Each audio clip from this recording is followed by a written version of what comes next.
You check your blood pressure right after your morning coffee, and it's 155/92. You panic. You check it again 10 minutes later, and it's 148/88, still high. You check it a third time, and now it's 162/95, even higher. Your heart is racing now.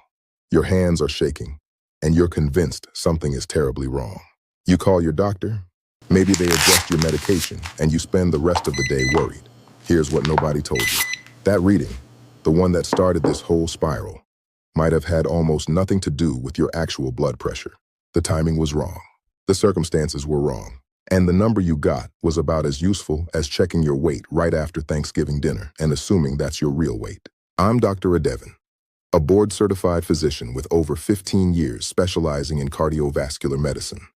And today, I'm going to tell you exactly when you should never check your blood pressure if you want an accurate reading. More importantly, I'm going to explain why timing matters so much, what's actually happening in your body at different times of day and after different activities, and how to get readings that actually reflect your true cardiovascular health instead of just capturing a moment of temporary elevation.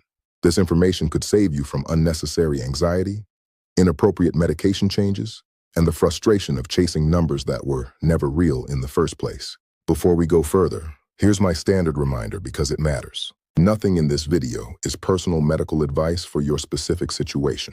I don't know your complete medical history, your current medications, or your individual risk factors.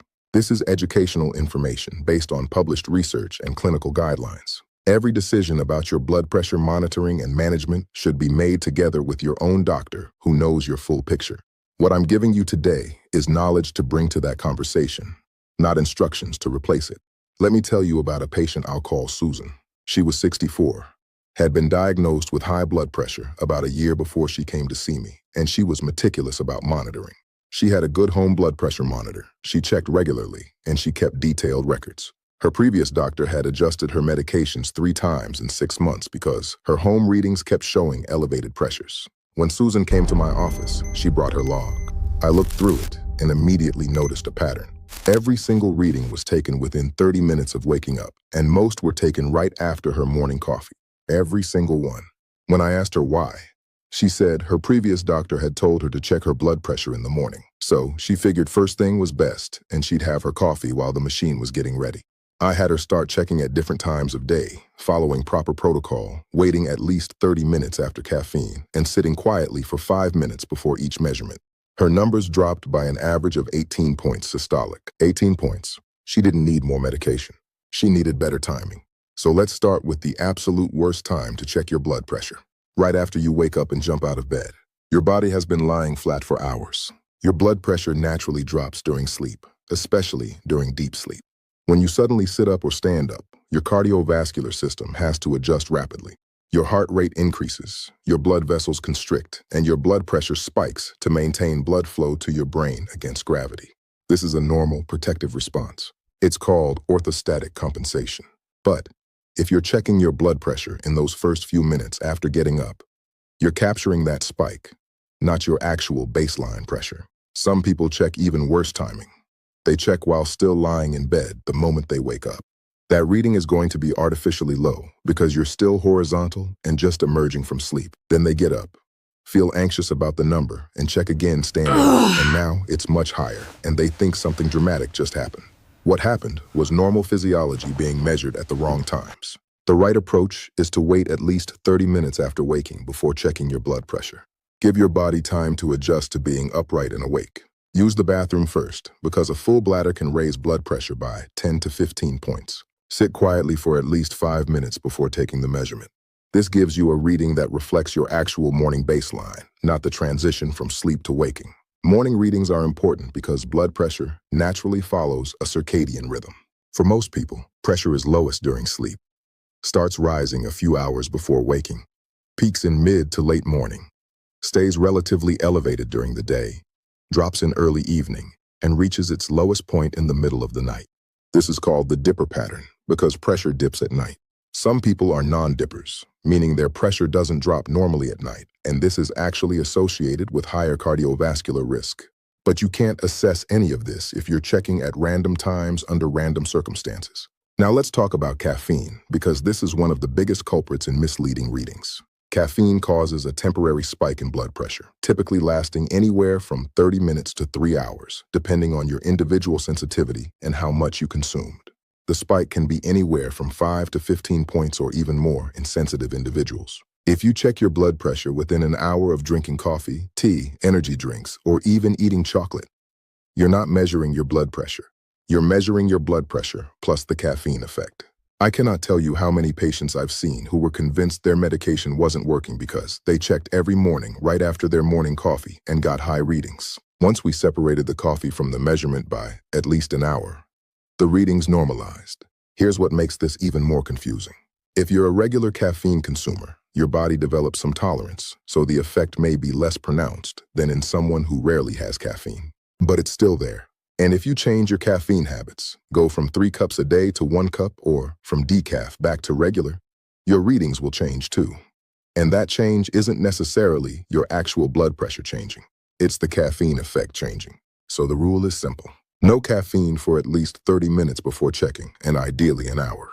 If you want to know what your blood pressure is doing without the confounding variable of caffeine, you need to eliminate that variable from the measurement. Exercise is another major factor. And this one surprises people because they think exercise is good for blood pressure. So why would it make the reading high? Exercise is good for blood pressure long term. Regular physical activity lowers your baseline blood pressure over time, improves vascular health, helps with weight management, all of which contribute to better blood pressure control. But during and immediately after exercise, your blood pressure goes up, sometimes dramatically. That's normal. That's your cardiovascular system doing exactly what it's supposed to do, delivering more blood to working muscles. If you check your blood pressure right after a workout, or even right after a brisk walk or climbing stairs, the reading will be elevated. Sometimes very elevated, and it means absolutely nothing about your resting blood pressure. I had a patient who would check his blood pressure immediately after his morning walk because he wanted to see if the exercise was helping. Every reading was high, and he was getting discouraged and frustrated. I explained that he was measuring his post-exercise blood pressure, which is supposed to be elevated. Once he started checking before his walk, and then again, at least an hour after, resting quietly, he could actually see the beneficial effect exercise was having on his baseline readings. The general recommendation is to wait at least 30 minutes after any significant physical activity before checking blood pressure. After vigorous exercise, wait an hour or more. Your heart rate should be back to normal. You should feel calm and rested, and then you'll get an accurate reading. Eating, especially large meals, can also affect blood pressure readings, though the effect varies from person to person. Some people experience a slight drop in blood pressure after eating, called postprandial hypotension, because blood flow is directed to the digestive system. Others, especially if the meal was high in sodium, might see a slight increase. The effect is usually modest, but it's another variable that can confound your readings. The standard recommendation is to avoid measuring blood pressure immediately after eating. Wait at least 30 minutes, ideally an hour after a meal. This is particularly important if you're someone who experiences dizziness after eating, because checking right after a meal might show a temporarily low reading that doesn't reflect your usual blood pressure. Now let's talk about stress and anxiety, because this is where blood pressure monitoring can become a vicious cycle. You're worried about your blood pressure, so you check it. The act of checking makes you anxious. Anxiety triggers your sympathetic nervous system, your fight or flight response, which raises your heart rate and blood pressure. The reading is high. This makes you more anxious, so you check again. Now you're even more anxious, and the reading is even higher. Before you know it, you've checked 6 times in 20 minutes, each reading higher than the last, and you're convinced you're having a medical emergency. This is incredibly common. And it's one of the reasons why obsessive blood pressure checking can actually be counterproductive. When you're anxious or stressed, your body releases adrenaline and cortisol. Your heart beats faster and harder. Your blood vessels constrict. Your blood pressure goes up. This is a normal acute stress response. It's what helps you run from danger or fight a threat. But it's not your baseline blood pressure. If you're checking your pressure while you're stressed, anxious, angry, in pain, or emotionally upset, the reading will be elevated. And it doesn't tell you anything useful about your cardiovascular health. It tells you that your stress response is working. So here's the rule. Never check your blood pressure when you're feeling anxious or stressed, especially not when you're anxious about your blood pressure. I know that's easier said than done, but it's crucial. If you find yourself in an anxiety spiral with blood pressure checking, stop. Put the monitor away. Do something calming. Breathe slowly. Wait at least 30 minutes, preferably longer, until you feel genuinely calm. Then, if you still want to check, follow proper protocol. Sit quietly for 5 minutes first. No talking, no looking at your phone, just quiet, calm sitting. Then measure. There's also a phenomenon called white coat hypertension, which I've mentioned in previous videos, but it's worth discussing in the context of timing. White coat hypertension is when your blood pressure is elevated in medical settings but normal at home. It's caused by the anxiety and stress of being in a doctor's office. But here's what people don't realize. You can create your own white coat effect at home if you've developed anxiety around blood pressure monitoring. If every time you sit down to check your pressure, you feel your heart start to race and your palms get sweaty, you've conditioned yourself to have a stress response to the act of measuring. The readings you get in that state are not accurate reflections of your day-to-day blood pressure. They're accurate reflections of your anxious blood pressure. Breaking this cycle often requires taking a break from frequent monitoring. If you're checking multiple times a day, every day, and it's causing anxiety, scale back. Check once a day, or even just a few times a week. Check at consistent times, in consistent circumstances, following consistent protocol. This gives you data that's actually comparable and meaningful, rather than a random collection of numbers taken under wildly different conditions. Your doctor doesn't need 100 readings from random times and circumstances. They need a smaller number of high-quality readings taken under standardized conditions. Let's talk about smoking and vaping, because these have immediate effects on blood pressure that last for a significant period. Nicotine is a stimulant. It raises heart rate and blood pressure within minutes of use, and the effect can last for 30 minutes to an hour or more. If you smoke or vape and then check your blood pressure within that window, you're measuring the nicotine effect, not your baseline. Now, I'm not here to lecture you about smoking. If you smoke, you already know you should quit, and you don't need me to tell you again. What I'm telling you is that if you want accurate blood pressure readings, you need to wait at least 30 minutes after smoking or vaping before measuring. Otherwise, the data is meaningless. Alcohol has complex effects on blood pressure.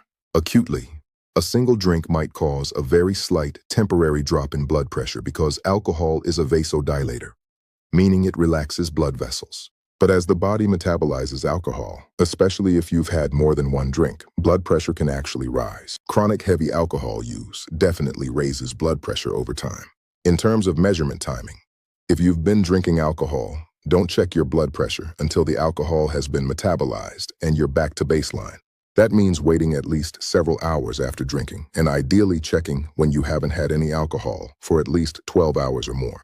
Checking your blood pressure while intoxicated or hungover is not going to give you useful information. Temperature extremes can affect blood pressure too. Cold exposure causes blood vessels to constrict to preserve body heat, which raises blood pressure. If you've just come in from freezing weather, wait until you've warmed up to room temperature before checking. Hot exposure, like a hot shower or bath, causes blood vessels to dilate, which can temporarily lower blood pressure. Again, wait until you're back to a normal, comfortable temperature before measuring. This is also why it's ideal to check blood pressure in a room that's at a comfortable temperature, not too hot or too cold.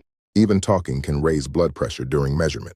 Studies have shown that blood pressure readings taken while someone is talking can be significantly higher than readings taken in silence. This is why proper technique includes sitting quietly without talking for 5 minutes before measurement and remaining silent during the measurement itself. I've had patients who like to chat during their office visits, which is fine. But then they're surprised when their blood pressure is high.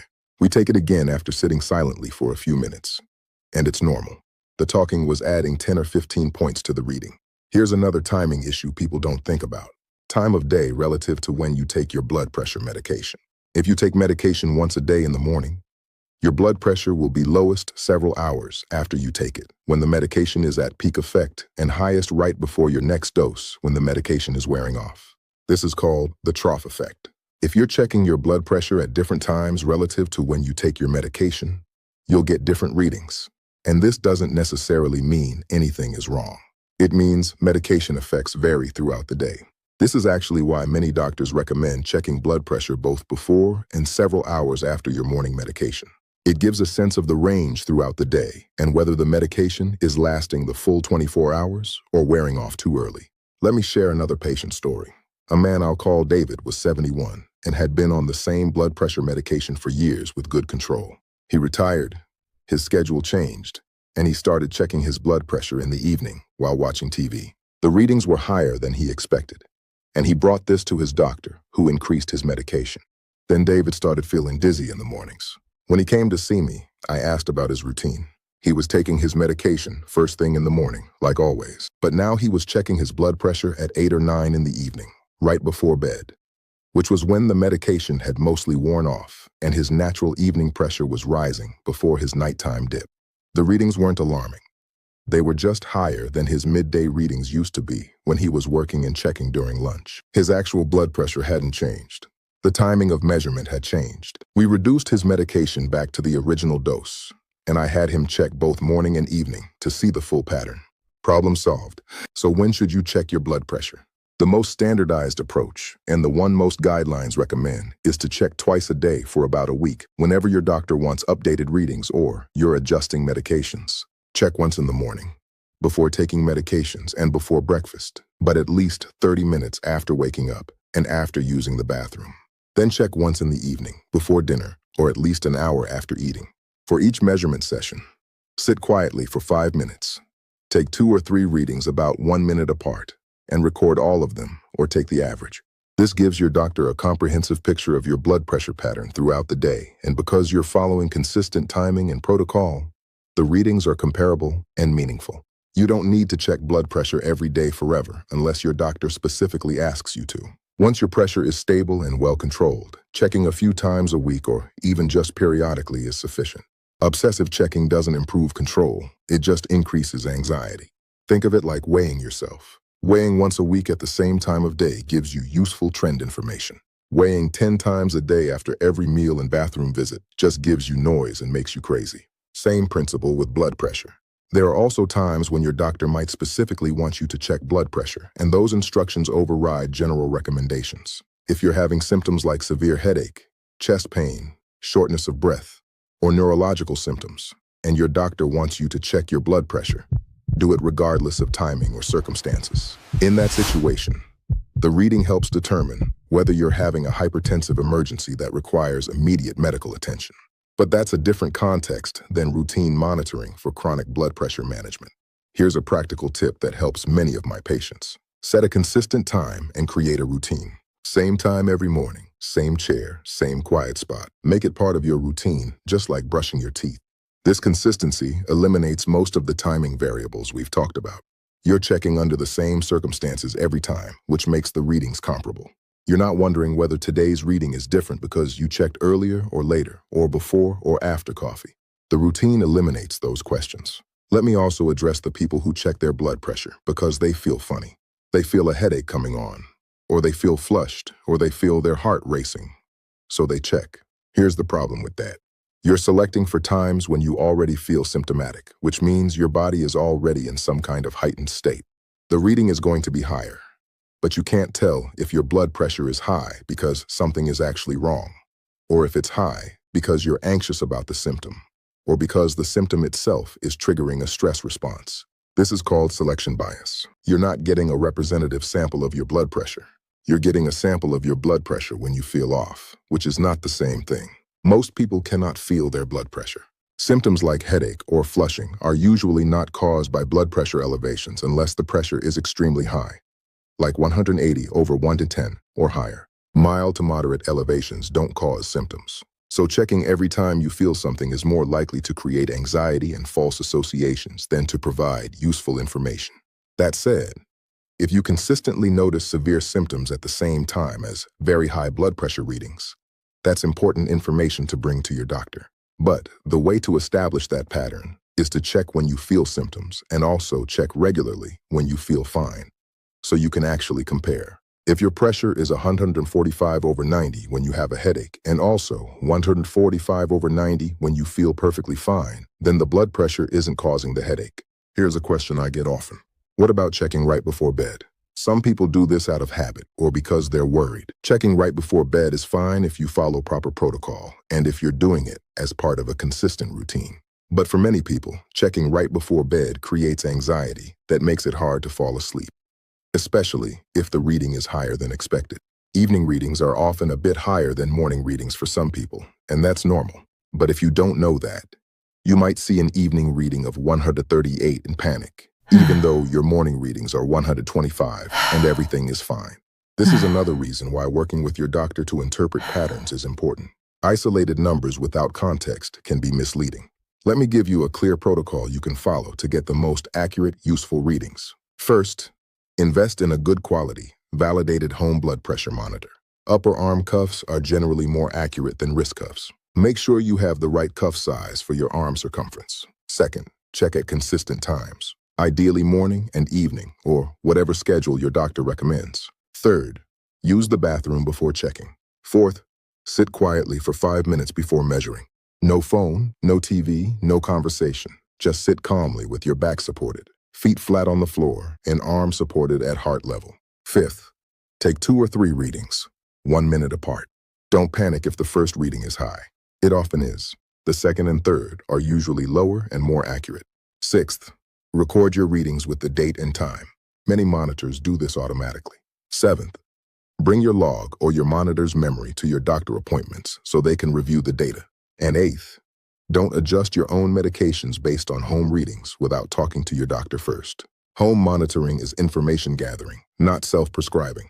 What if you follow all these rules and your readings are still all over the place, varying wildly from day to day or even reading to reading? That's worth discussing with your doctor.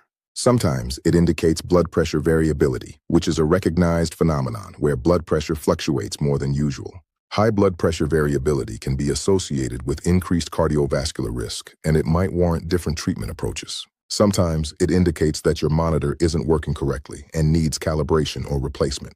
And sometimes it indicates that there are inconsistencies in technique or timing that need to be addressed. But you can't figure any of that out if you're checking at random times under random circumstances.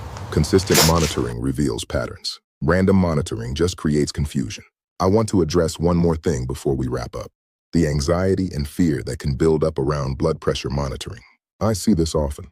People become afraid of their blood pressure monitor. They avoid checking because they're scared of what they'll see, or they check constantly because they can't stop worrying. Both of these are signs that the monitoring has become psychologically harmful rather than helpful. If this is you, please talk to your doctor about it. It's not silly. It's not weakness. It's a real issue that affects real people, and it needs to be addressed. Sometimes the solution is stepping back from home monitoring for a while and relying on office checks. Sometimes it's working with a therapist on health anxiety. Sometimes it's education and reassurance about what the numbers actually mean. But suffering in silence doesn't help anyone.